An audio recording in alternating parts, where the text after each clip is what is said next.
Hi everyone, thank you for joining this webinar, and today's webinar topic is Fronius life hacks, tips and tricks. And today myself, I'm Balaji Ganesan, and I'll be running this webinar along with my colleague Fabrizio, and we are tech support engineers from Fronius Australia. Hi guys, thank you for joining there.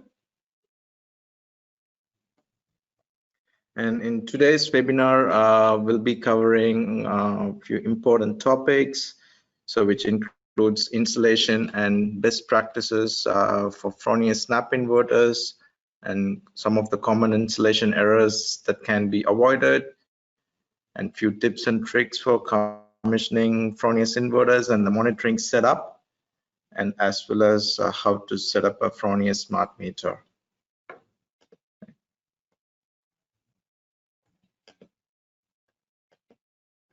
So before we jump on to the actual content of the webinar, I'm just going to give you a quick overview on our company and what we do. So back in 1945, we just started our perfect charging division, and then back in 1950, we started our welding division, and in the year 1992, we found our solar energy division. So although we might have three different business units, we have one thing in common, that is power conversion. So we have been pioneers in this segment, for more than like 60 years. And apart from being a pioneer in power conversion, we have also one thing in common, which is our vision, that is 24 hours of sun.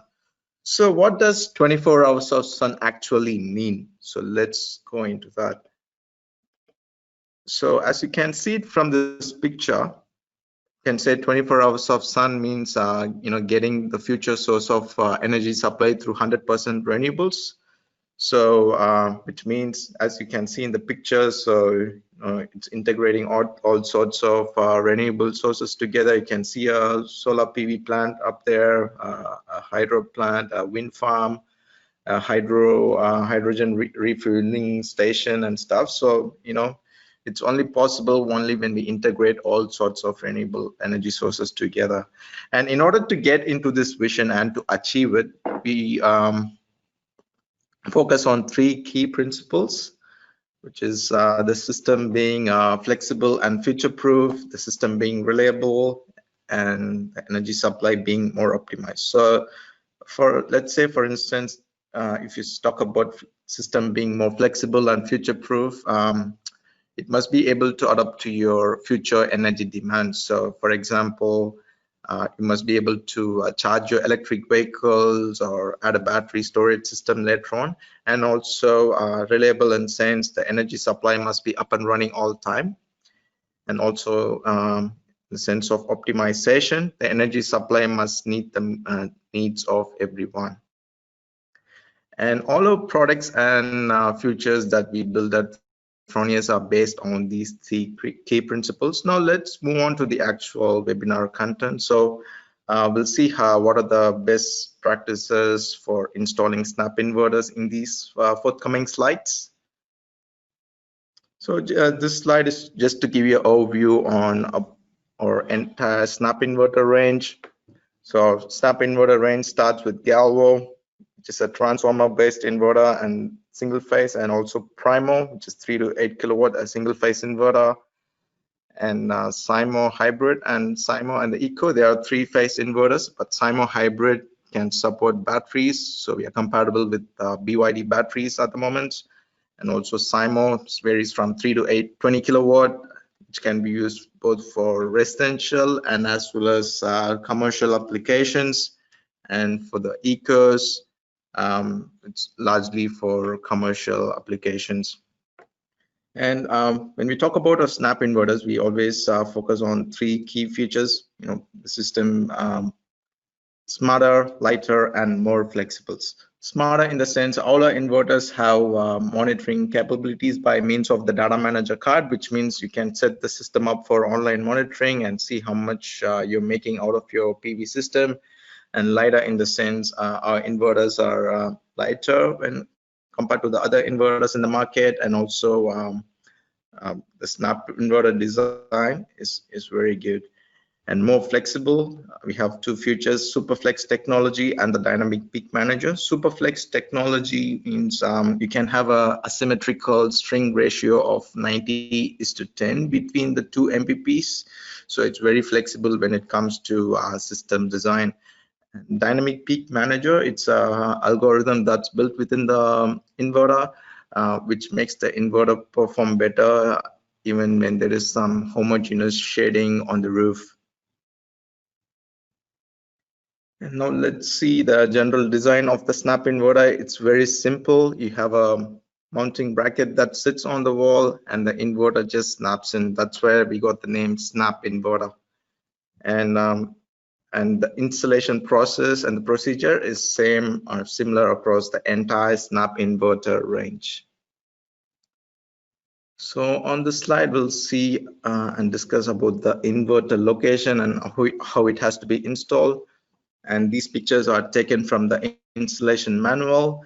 So on the picture that's on the left, it shows you the clearance that should be maintained when the inverter is installed. So in general, the clearance should be around like 200 mil to the sides and onto the top as well. And if you're mounting inverters next to each other, that should be 100 mil.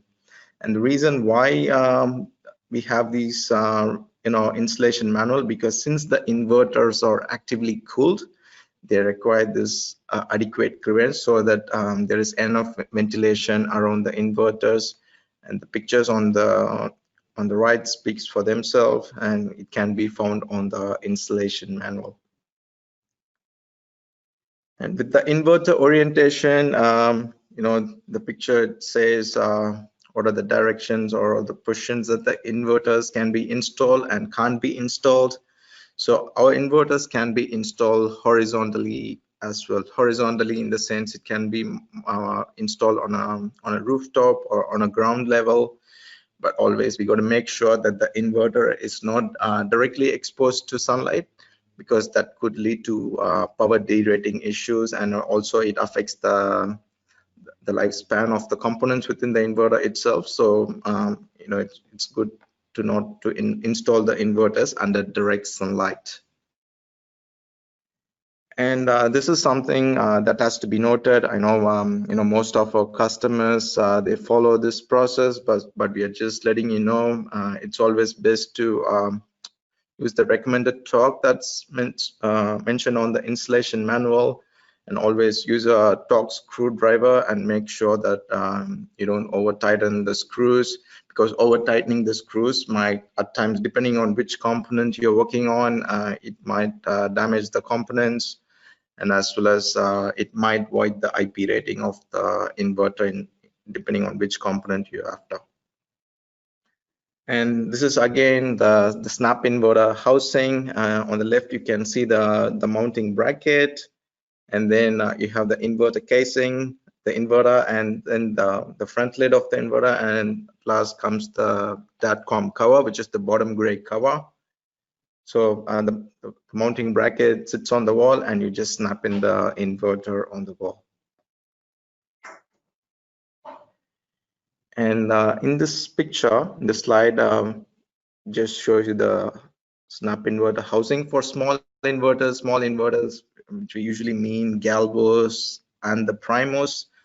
So once the mounting bracket goes onto the wall, the inverter snaps in, and as soon as the inverter snaps in, you got to make sure that the two fastening screws that's on the bottom of the inverter has to be properly secured. And if this is not done, it might lead to arcing issues, and that could potentially damage the inverter. So always make sure that these two screws are properly secured, and in some cases, if these two screws are not properly tightened, the inverter might come up with the error 314, which means AC or DC startup process interrupted. So always make sure that these two screws are properly secured. And the SnapInverter housing for the big inverters and the Symos and the Ecos, they are very similar to the smaller ones. And again, be mindful of the top rating of the screws, and also make sure the fastening screws are nice and tight. And especially with the Symos, when you're connecting your AC terminals, and say you might come across an error 314 or 317, which could probably mean one of the phases are missing, or one of the phases being duplicated. So always check your line-to-line voltage should be around 400 volts, and if they are not, you got to check your AC cabling. Just giving you a quick tip on the installation of the larger inverters. And also be mindful of the weight of the inverter, and always make sure there are like 2 people when you lift the inverters, just for safety reasons. Again, this picture shows you the mounting bracket and where the mounting screw terminal. So for small inverters, we recommend to use these 3 mounting points that are black in color. And the mounting plate itself, it's IP20 rated, and also you can say when you're just leaving the mounting bracket by itself, make sure you put the inverter on there, just to make sure there is no water splashed on the inverter. And here, between the inverter's DC connection area, or the DC switch, and the top of the inverter, here you can find some points where the water drains out. And these springs that's on the mounting bracket, they are the metal springs for EMC, which means it maintains the electromagnetic compatibility of the inverter, which filters the noises. So make sure when you put the inverter on the wall, these metal springs for EMC are not missing. And on the sides, you can see the cooling slots, or the ventilation area, where the inverter drags the fresh air and cools the components within the inverter. And this is again a good picture showing how the wall mounting has to be done. So make sure you use the right screws and the right mounting screw terminals to make sure that it doesn't affect the operating capability of the inverter. Say in case if the proper mounting screw terminals are not being used, then it might malfunction the inverter. In some cases, we have seen the fan not working properly because it adds strains to the inverter if the proper mounting screws are not being used. And it's very similar in the big inverters as well, right? The Symos and the Ecos. And make sure you use the 4 fixing points or the mounting screws for the larger inverters.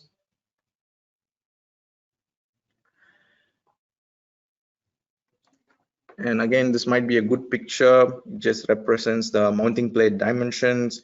And if you're after a drawing of the mounting plate dimension to plan your site, or to plan the installation, you can always make use of the mounting plate template. And this picture here shows the back side of the inverter, where you can see the points where the fans are connected. So you can see two fans that are connected to the filter board. So one of the fan gets the fresh air from the side. That's why the inverter gets the fresh air, and the hot air goes onto the top. And that's why we highly, it's best that you maintain the minimum clearance around the inverter. And always, when you're on site doing your installation, make sure that the cable glands or the cable trays don't block this area or the clearance. And this is the picture of the connection terminal of the Symo inverters, where you can see the DC switch and the MPP 1 and 2. These are the positive inputs for MPP 1 and 2, and these are the negative inputs. And here's the strain relief, which I will talk about in the later on slides. And these are the AC screw terminals where you connect your AC cables.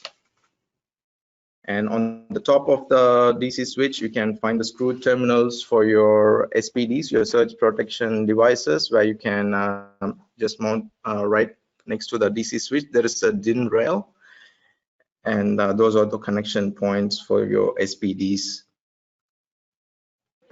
And then finally, you got your fixing screws and also your lugs for the cable straps. Say in case if you're running your wires within the inverter's DC switch, you got to make sure that you can use these lugs for the cable straps and make sure that the installation looks neat.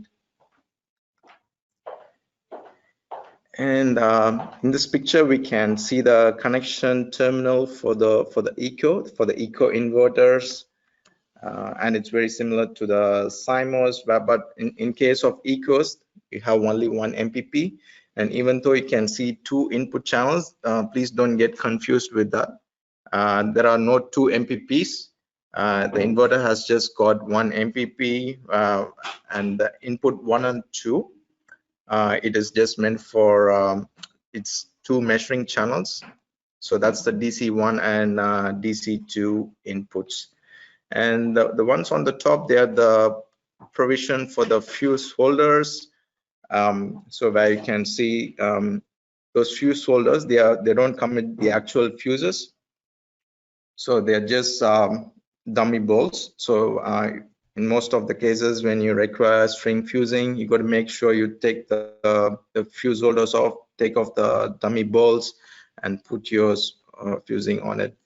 And so the ones in the red that are marked in red are the fuses for DC positive, and the one in the gray, they are for the DC negative side. And just giving an overview on the strain relief that can be used on the smaller and the larger inverters. The 2 pictures on the left, they are for the smaller inverters, and the 2 on the right, they are for the larger inverters. So so the 2 pictures on the left, so you can see the strain relief is being used, and this can be helpful to make your installation look neat and the cables are properly in the right place. And finally, we can see the electrical installation for the cabling. I'm sorry, guys. I reckon we are having a technical issue. So I'm just gonna mute on the slides. We do apologize for the inconvenience. We shall be right.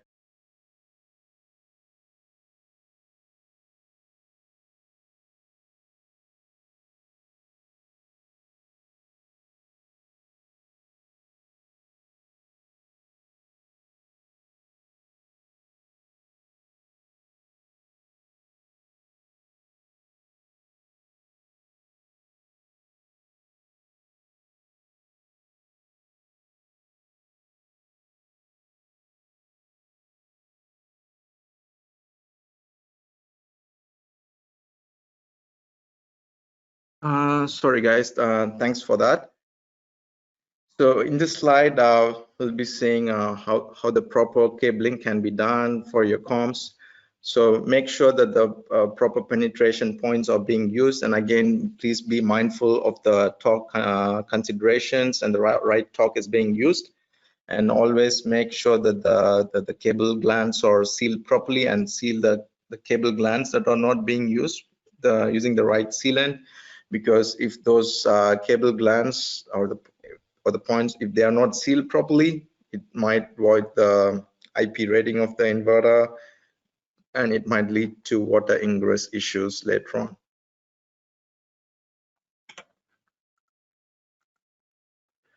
And once you finish installing the inverter, you put the DATCOM cover, the bottom gray cover. So for the smaller snap inverters, there are like 2 screws to fix the DATCOM cover. And always before you fix those 2 screws, make sure that you hear a proper click, and then you can mount those 2 screws. So one tip that we recommend is whenever you put the DATCOM cover on, make sure you hear a click, and then you can tighten those 2 screws. And again, please be mindful of the torque rating of those screws and follow the instructions that's mentioned in the installation manual. And for the Larger inverters, the Symos and the Ecos, the DATCOM cover has got 4 screws. That is for the better IP rating of the inverter. That's why there's a difference in the IP rating between the smaller and the larger inverters. The larger inverters, the Symos and the Ecos, they are rated for IP66, whereas the smaller ones, they are IP65 rated. And so I just gave an overview on what are the best practices and how the inverters can be installed. But now I'll pass it on over to Fab, and Fab will give an overview on some of the common installation errors that can be avoided. Over to you, Fab. Thank you, Balaji. Hi, guys. So I'll just continue here with some of the most common installation errors that we have found so far, and just a bit of explanation of what could happen with this installation problem. So on the first one, it's basically indicating or using a wrong torque. So as my colleague Balaji said before, you always need to look into the installation recommendations for the, in this case, for the DC connections or the DC cables. Just make sure to read into the label or the printing in the DC isolator that will tell you what is the proper torque that you should use for the DC connections and the AC connections, okay? So if you're not using a proper torque, let's say if the connections are too like over tight or they are just lightly tight, it might cause some sort of arcing, as displayed on the photo on the left hand side. All right, so on the next one, it's just indicating that no rear entry should ever be done. So as advised, and as most of you already know, it's not allowed or it's not recommended to drill any holes on the back of the wall mount, especially for the AC or DC connections. You always need to use the bottom or designated entries at the bottom of the inverter, because what's going to happen here is that the IP rating of the inverter will be compromised, and if in the future there's any water ingress problem, it will not be covered on the warranty. Yeah, that's good to know, Fab. All right. So on the next one is just advising every time you install or you connect the inverter to the wall mount, you need to make sure that the DC isolator it's on the off position. But for obvious reasons, you cannot connect the inverter with the DC isolator on. That's why they're at the back of the inverter. You will see that there's like a little interlock that will not allow you to connect, or will lock the inverter every time you turn on the DC on. So if you connect the inverter with the DC on, it's gonna cause some damage, or if you force into it, it will cause some damage at the back of the inverter and as well on the DC isolator. So on the next photo, it's another case, and it's in regard of the DATCOM cover. You need to make sure to use proper torque on the screws, because if you over tighten the screws, it could damage or break the cover, as you can see on some of the photos here, and also could damage the seal on the back of the DATCOM cover, and it could cause some water ingress problems in the inverter. And Fab, do you think the picture that's on the top left, is it because of over tightening the screws on the DATCOM cover? Yeah, exactly. Yeah. So basically, you need to make sure that you use the proper torque, as mentioned before. Otherwise, it could definitely break the cover. Cool. So the next one is just in regards of the entries for the COM cables. As you know, that there are some you can input multiple COM cables, and for this there's a designated entry at the bottom. You will see that basically the inverter comes with some sort of plugs with different hole sizes, which you can, depending on the one that you're gonna use, you just need to remove that particular plug, like you see on the right-hand side, and just left the other ones there installed. And the left-hand side, the installer forgot to put this plug, and as a result, there was some water ingress in the unit. As you can see, some condensation on the screen of the inverter. All right, so these are other cases that we have come across. The one on the left-hand side, it's just basically an issue with the connections of the cables, the AC cables. In this case, they were quite messy. You need to make sure they're properly tight at the back of the wall mount, and basically use the cable connection. So there's a connection here on the top of the DC isolator, and you can just put like a cable strap to make sure that the cables do not come across into the inverter sitting on the wall mount. So basically, the inverter has a seal at the back of the inverter. There's a seal that sits on the wall mount around this area, and if there's any cable in between, or the inverter will not sit properly, and as a result could cause some arcing on the AC isolator and also some water ingress. This other issue is just to let you know, guys, I'm pretty sure you know, but try avoiding any sort of silicone sealing on the wall mount, because the inverter has it's designed to drain water at the back of the wall mount, and if there's basically this sealing could prevent the water from going out, and it could cause some water ingress issues inside the unit. All right, so we have here on the left hand side another issue with the cable. The earth cable was installed in front of the strain relief, and as a result, the inverter was not sitting properly on the wall mount, on the seal of the wall mount, and caused some water ingress issues. So please avoid installing any cables on top of the strain release, and make sure they're properly tied at the back of the wall mount. And here, the last one on the right hand side, this was an issue with over temperature. The inverter was displaying 517. We found that the fans were not running, and it was because the installer placed some screws drill holes on the wall mount, which shouldn't be done, and used some screws that basically were pushing the inverter and was not allowing the fan to operate. After we removed the screws, the fans were starting running back again. So this definitely should have been avoided.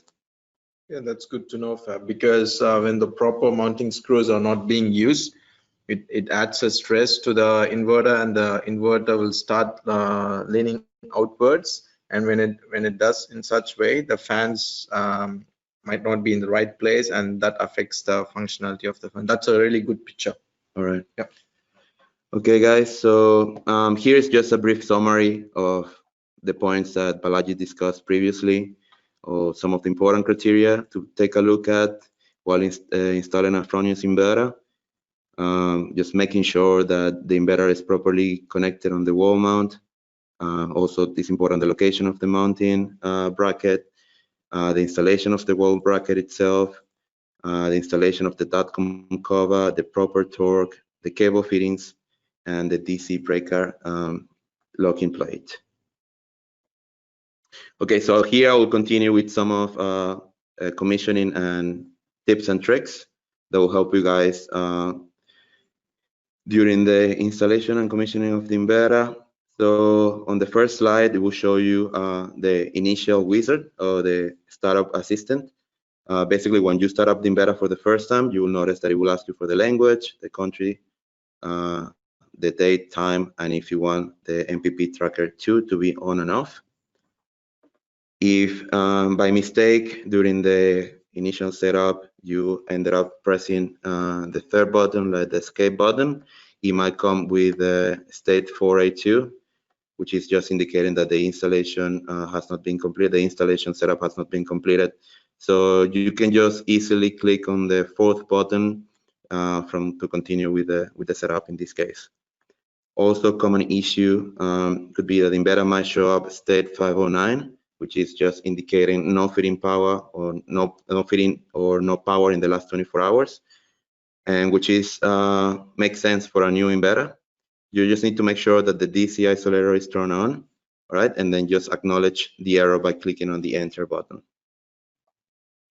All right, so I'm just gonna continue here with a brief explanation about the state codes that might show up in the inverter, indicating either a warning or a problem with the unit.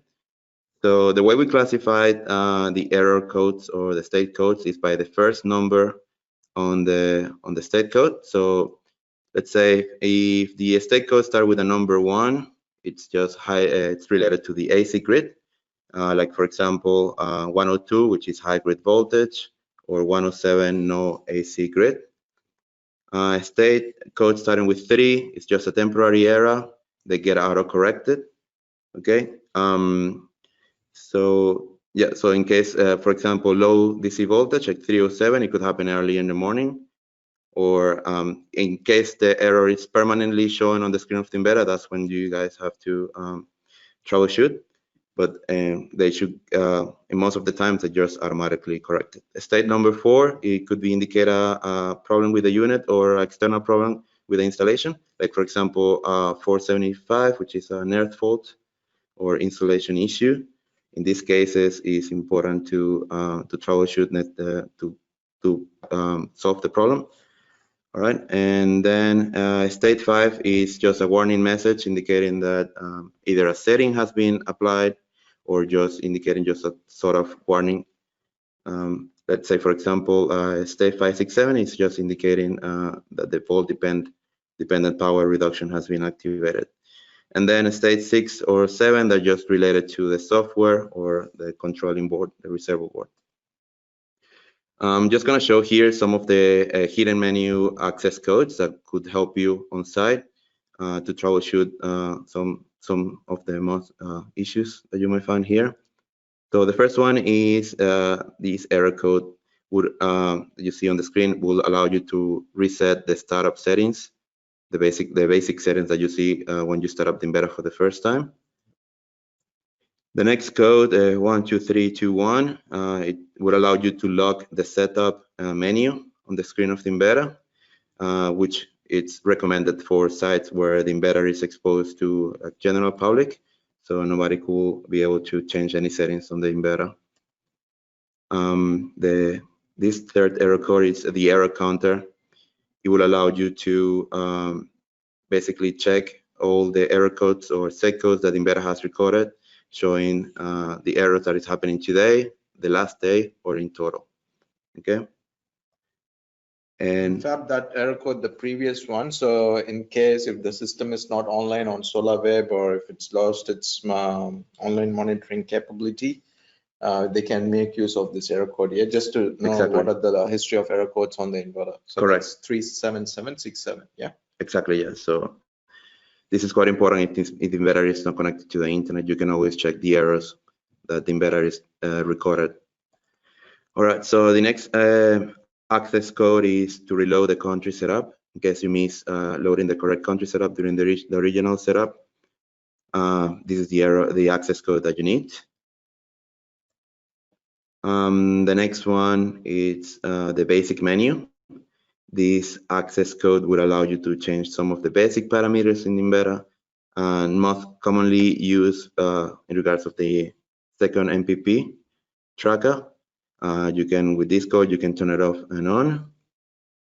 You can also activate the USB logbook, so you can always plug an USB in the inverter and start the logbook, or start recording the data on the USB, and so on. All right, I will just pass to Balaji. He will just continue with the monitoring setup. Thank you, guys. Hey, Fab, thanks for those useful access code. I think it would be very useful for our installers. And now let's continue with the monitoring setup tips and tricks. So this is just an overview about the integrated interfaces on a Fronius inverter.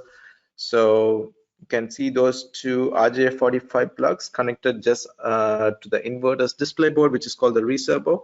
And these two plugs, they are just a blank RJ45 plugs, and they're also called as solar net termination plugs.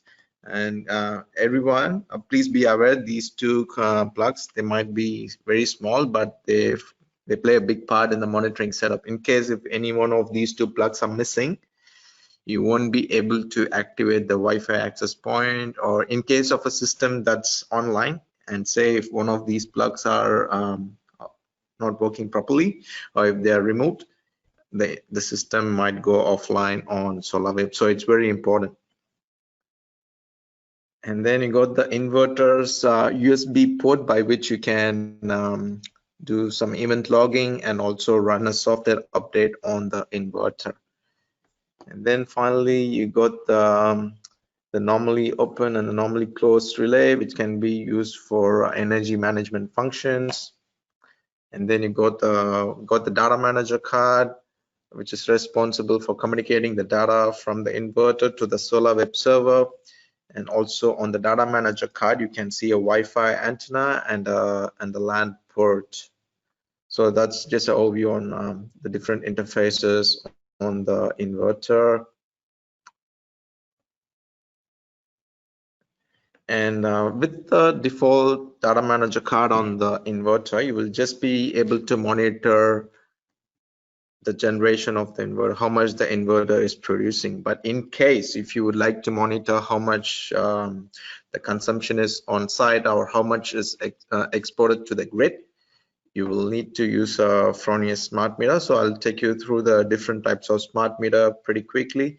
And also I would like to mention with the SnapInverter, there are two different versions. One is the full version and the other one is the light version.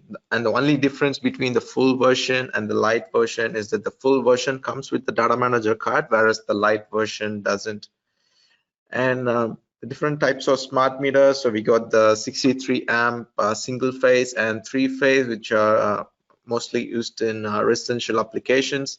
And then we got a 50K smart meter and a 480 volt UL smart meter, which are used for commercial applications. And please bear in mind these two smart meters, the 50K and the 480 volt UL meter, they require CTs. So the 50K ones, they require CTs with the secondary side current rating of 5 amps, whereas the CT requirement for the 480 volt UL meter is different. So it requires a CT with the secondary side voltage of 0.333 volts, and that's the difference. And again, I would have talked about the termination plugs that comes along with the inverter. And please bear in mind these termination plugs are not available on the Symo hybrid because it works on a different principle. So and that's one of the reason why you won't be able to daisy chain a normal Fronius inverter like a SnapInverter with the Symo hybrid, because the Symo hybrid, they don't come along with these two plugs. And then finally, can talk about the SolarNet ring or the daisy chaining. In case if you have multiple Fronius inverters on site, say in case of a commercial scenario, or even in case of a residential scenario, in case if you have multiple inverters next to each other, you can just set up the monitoring on one inverter, daisy chain them with the others, except one inverter, the other inverters won't require a data manager card. So you can make use of the full inverter and the light inverter on site. So the full inverter with the data manager card will be the master inverter as it's shown in this picture, and then you connect the out of the master inverter to the in of the second inverter, and likewise it goes on till the last inverter. And one thing that has to be kept in mind is the RJ45 plugs again. So in order to terminate a SolarNet loop, we need to make sure the input on the first inverter and the output on the last inverter must be terminated using these two RJ45 plugs. And if the termination is not done, you won't be able to activate the Wi-Fi access point. So please make sure they are in the right place, and always make sure the proper Ethernet cable is used. Say in case if the cable is damaged or if it's not a compliant cable, then the Wi-Fi access point won't be available as well. And in theory, you can daisy chain up to 100 Fronius inverters together in a daisy chain loop. But if you need the data to be uploaded quickly to the server, you can split it up into 4 or 5 groups, depending on your project requirement. And always make sure once you have done all these physical connections, you need to set the inverter numbers on the inverter's display. So the master inverter by default is set to 1, and you need to change the inverter number on each and every inverter according to their location. And always make sure the protocol type under DATCOM settings, it's set to SolarNet. If it's set to a different setting, the Wi-Fi access point option will not be available. And also daisy chaining concept is used when you need to export limit a system with multiple inverters, because the smart meter is connected to the data manager card of the master inverter, and it has to be daisy chained with the other inverters on site. So if you need to export limit a site where there are like multiple inverters, daisy chaining is the option. And now let's start with the commissioning process of the SnapINverter when it comes to monitoring. So first you need to go into the setup menu of the inverter and scroll down to Wi-Fi access point, and then you activate the Wi-Fi access point. And once the Wi-Fi access point is activated, you will need to connect your smart device to the inverter's Wi-Fi access point, the 240 network, or in other words, the Wi-Fi access point. For normal Snap inverters, it will be of the format 240, and for Symo hybrid inverters, the Wi-Fi access point will be of the format 239. And once you're connected, make sure it's your device is connected, and the default password is 12345678. And then you can make use of the SolarWeb app, or also you can make use of the default IP address of the data manager card. So in order to access the data manager card through its Wi-Fi access point, the IP address is 192.168.250.181. And if you're connecting it to LAN, make sure it's the IP switch that's on the data manager card, which you can see on top of the 4 LED lights. It's towards the left. And the IP address when you're connecting a laptop to your data manager card, or maybe a computer, and if you're accessing it via LAN, the IP address is 169.254.0.180. And that's how you connect. But before we move on to the next steps, let me just give a quick overview on some of the interfaces on the card itself. So this is the Wi-Fi antenna, as you can see in the picture. And just on top of the Wi-Fi antenna, you'll see a Modbus termination resistor. That's an internal 120 ohm resistor. And then you finally see this Modbus port, or the RS485 port, where you connect your smart meter, or say if you're making use of the IO ports, you make use of this Modbus port. And then finally you see the 4 LED lights on the data manager card. And when you're commissioning monitoring on a Fronius inverter, these 4 LED lights play a big part. So it represents the status of the comms on the data manager card. So you see a tick across a globe LED and a Wi-Fi LED.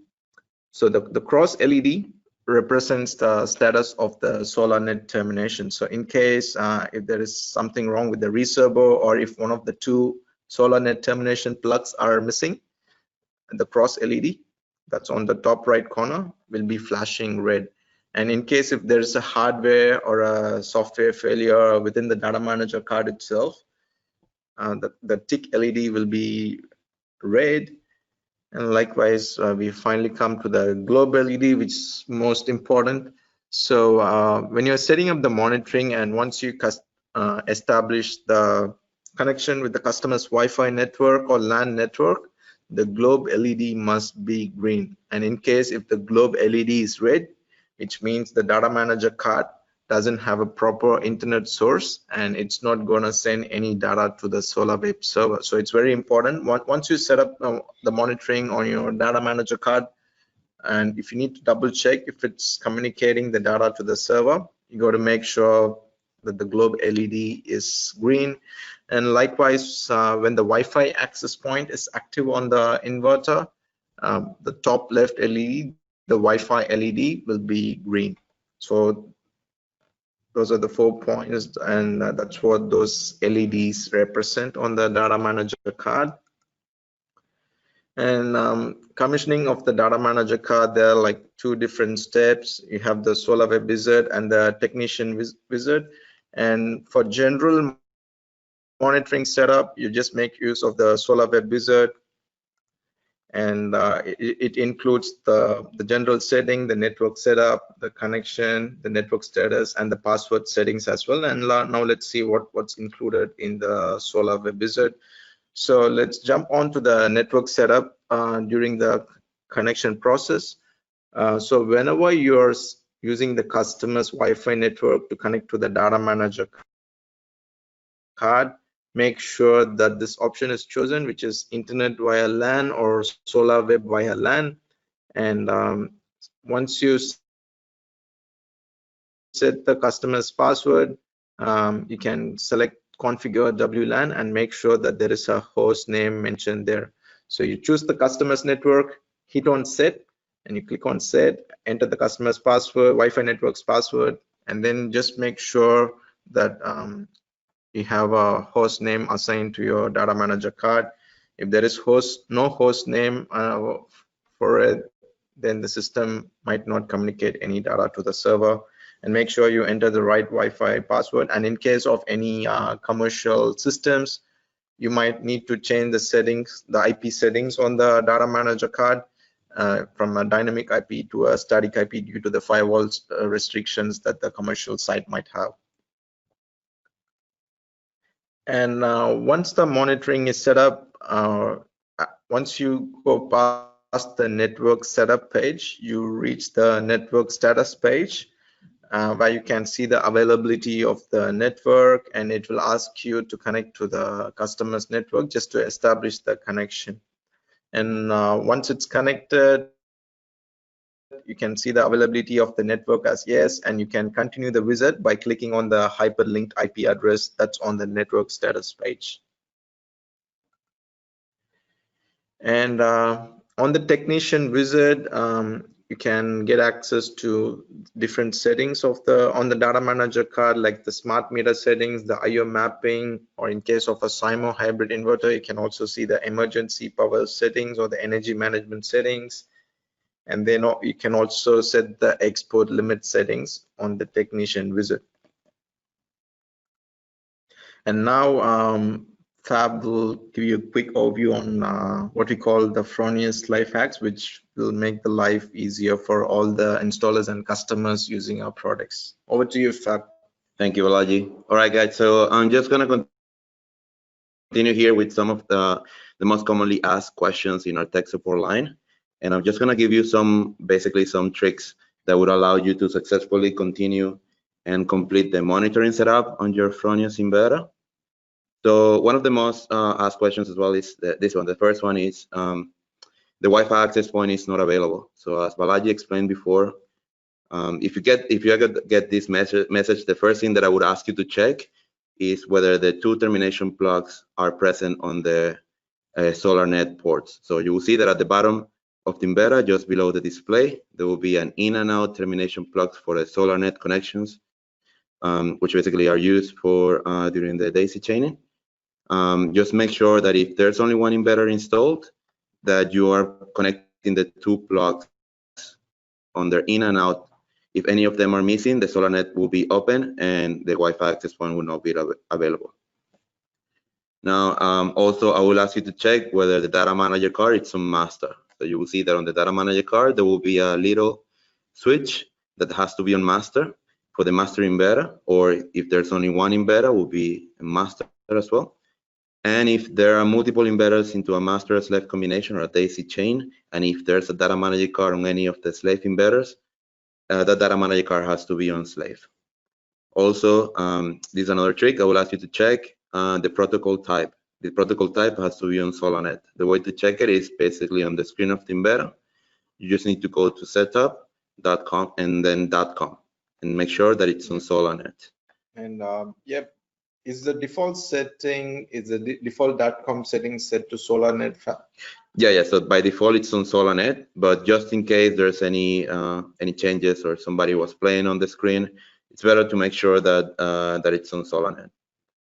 Also, what I will ask you to check then is the inverter number. So again, if you go into setup and .com, just make sure that the inverter number is set to number 1 to the master inverter, or if there's only one inverter, make sure that it's on number 1.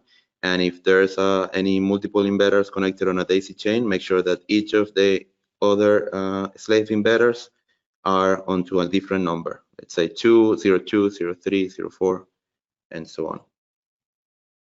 And if any of these tricks are not helping you there, that's when you have to give us a call on tech support to help you troubleshooting further. Probably might be an issue with the unit. That's something we have to diagnose. All right, so the next one is in regards of the network setup. You might found or you might come across that sometimes it could happen that depending on issues with your cache on your browser, the connect button might be unresponsive. If this is the case, you can always click on skip network commissioning. There's always a message at the bottom, the connect button. You can always click on there and it will allow you to continue the wizard. And once that the wizard is completed, you can always go into the settings of the web interface and the network to set up the Wi-Fi connections through that section.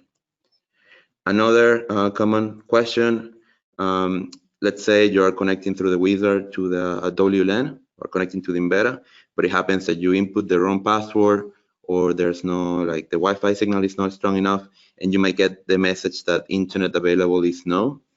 In this case, you just need to click on continue via access point, which will allow you to continue with the wizard to complete the wizard, and then you can troubleshoot further into the network settings on the web interface. All right, another common question is my system, it's offline. So let's say that you already have checked, make sure that the password, there's proper internet, the Wi-Fi password is correct, and make sure you make sure that there's proper internet on site, like the Wi-Fi and the modem is working. The first thing that I will ask you to check first is to have a look into the Datamanager card LEDs. So as my colleague Balaji mentioned before, there's an LED indicating whether the inverter is connected or not to the internet. Maybe if the LED is already green, it means that it was connected already. Or if it is red, it's indicating that it's disconnected. Or if it is off, or you don't see any LED at all on the solar web on the planet, it could indicate that probably one of these Fronius solar web settings it's not set up correctly. So the second thing I will ask you to check is you go into the web interface using the IP address, the 192 number Balaji mentioned before, and then on the right hand side you just have to click on settings and then Fronius solar web on the left hand side.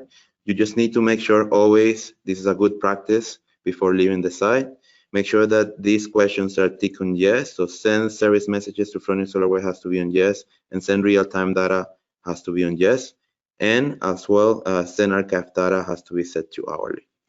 If any of these questions are ticked to no, basically there's no, the system might show up offline as well.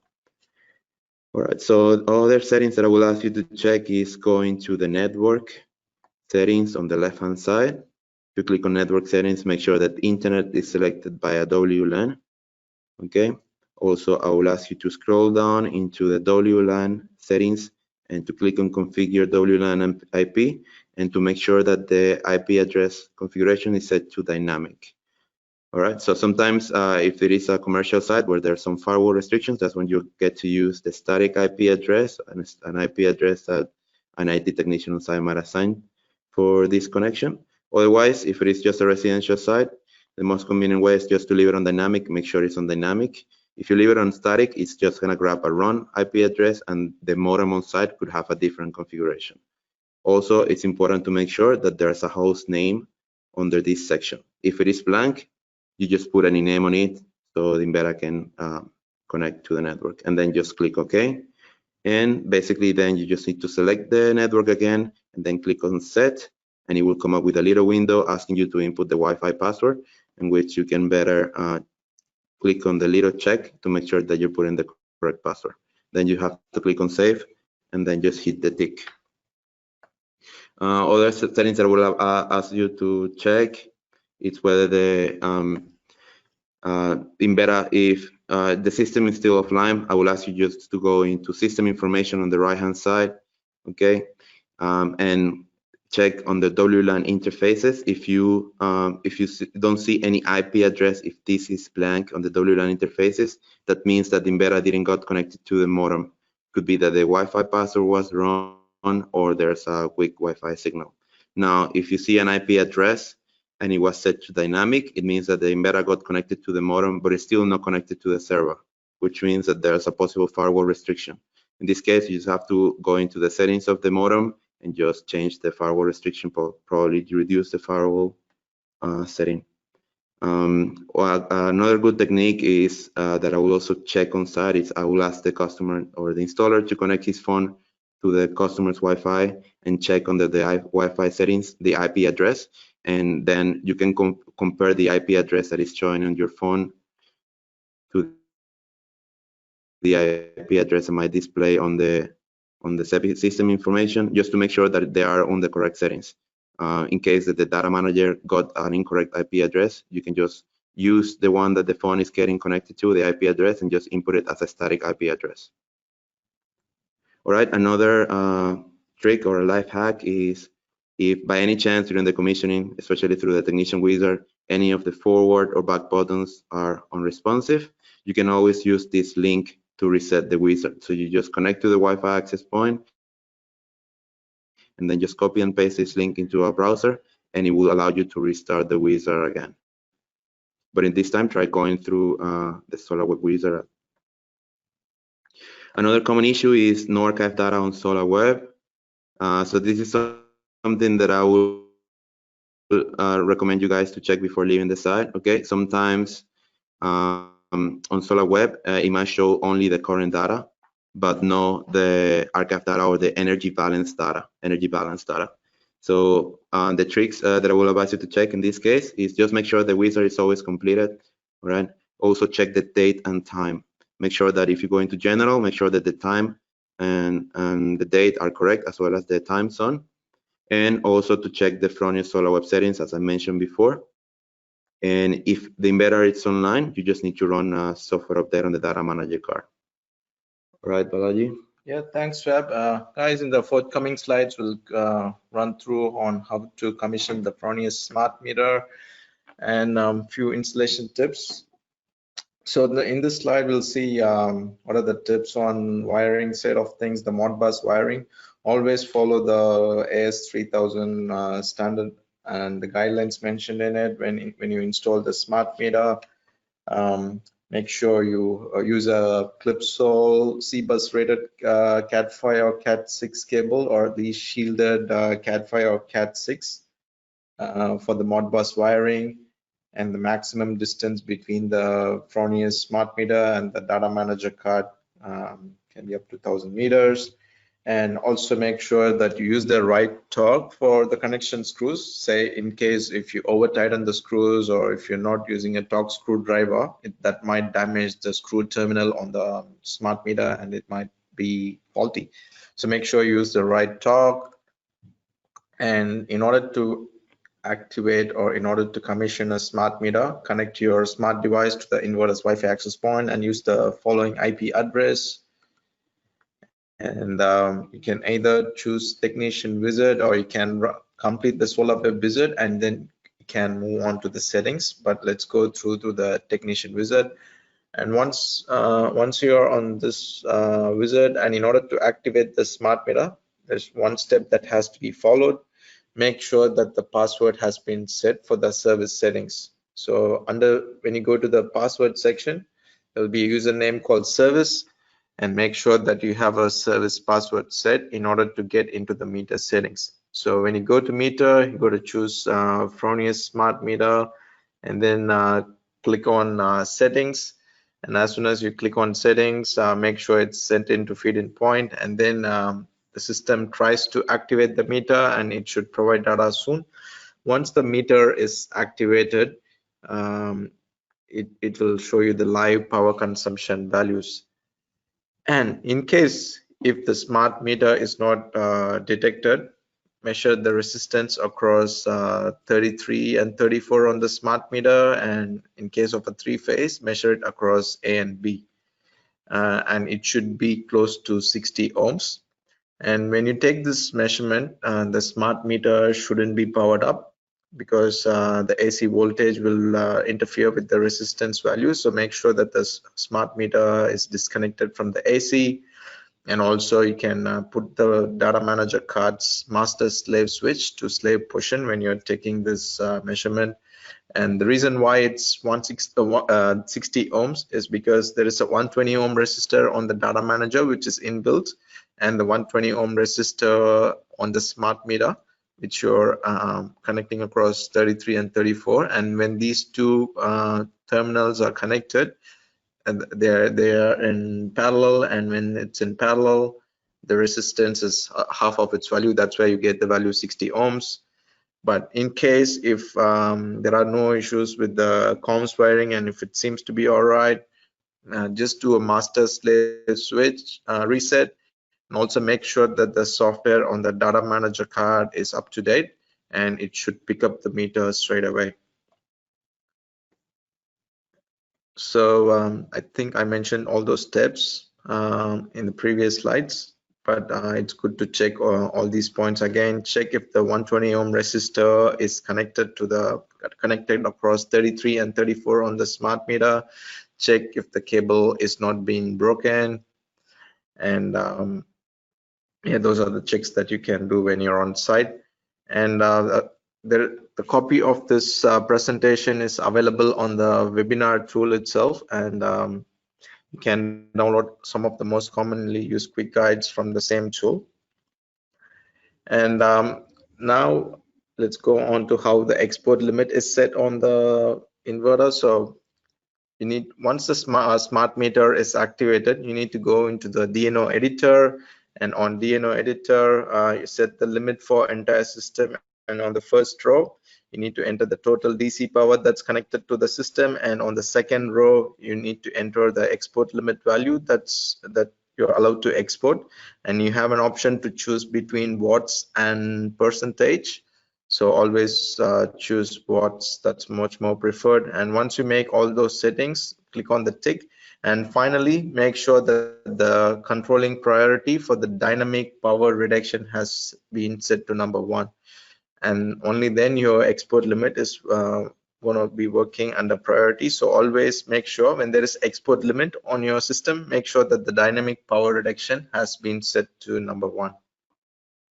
And in case if you're unable to visualize the nighttime consumption values when using a smart meter, make sure that the night mode on the inverter is set to on. So you can go into the setup menu, go to display settings, and scroll down to night mode and turn on the night mode. Or there is a setting on the Datamanager card where you can activate the night mode, and that would override this setting on the inverter. So there are two ways. And just giving an outlook on some of the stuff that can be done with some of the error codes on the inverter that can be fixed by running a software update. So you can copy the software update onto the inverters, onto a USB stick, and insert it to the USB port on the inverter and run a software update. Or in case if the system is online on SolarWeb, you can run a remote software update on SolarWeb as well.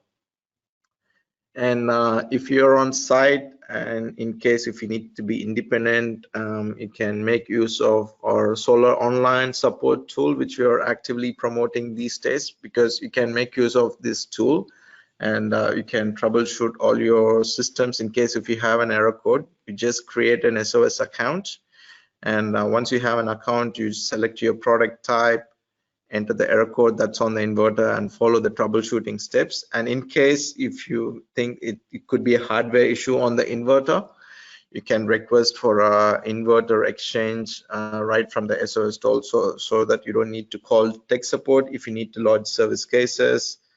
And also in case if you're a Fronius, in case if you're a FSP, you can request for PC board exchanges or component exchanges by using SOS.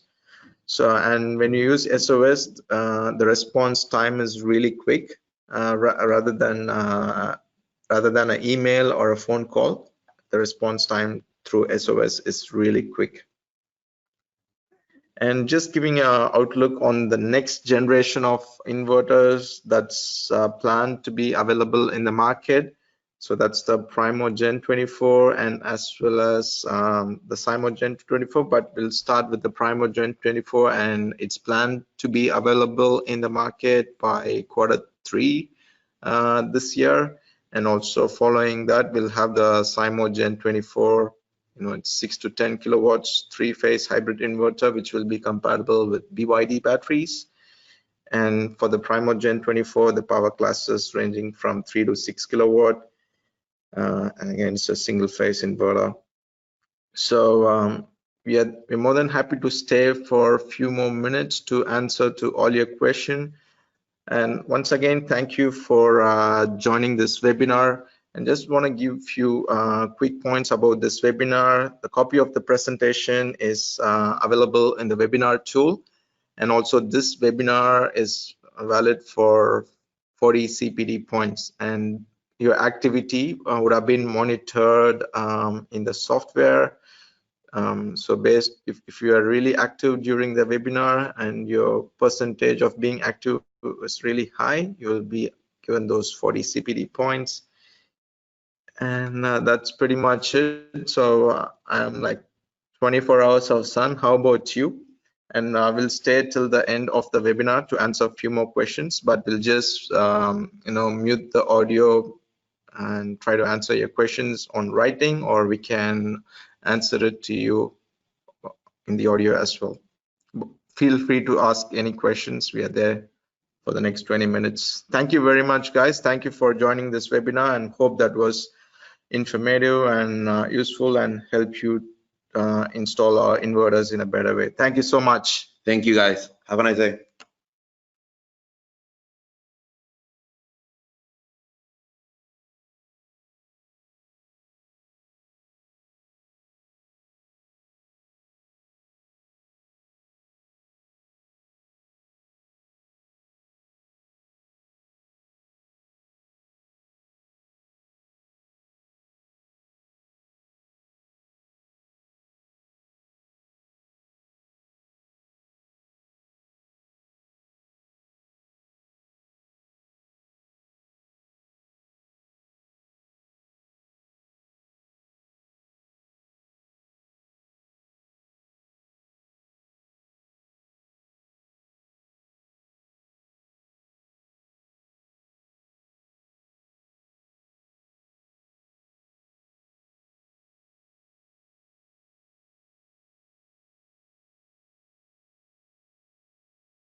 Just quickly answer to Jake's question, if the smart meter or the energy meter can be connected through a router back to the inverter. Unfortunately, it's not possible, Jake. The smart meter has to be connected directly to the Datamanager card using the Modbus RS485. That's the only way. Or in case if the smart meter is too far from the Datamanager card or the inverter, you can also use a wireless solution. And in case if you're after a wireless solution between the smart meter and the Datamanager card, you can email us at pv-support-australia@fronius.com, and we'll send you the link that's compatible. Thanks.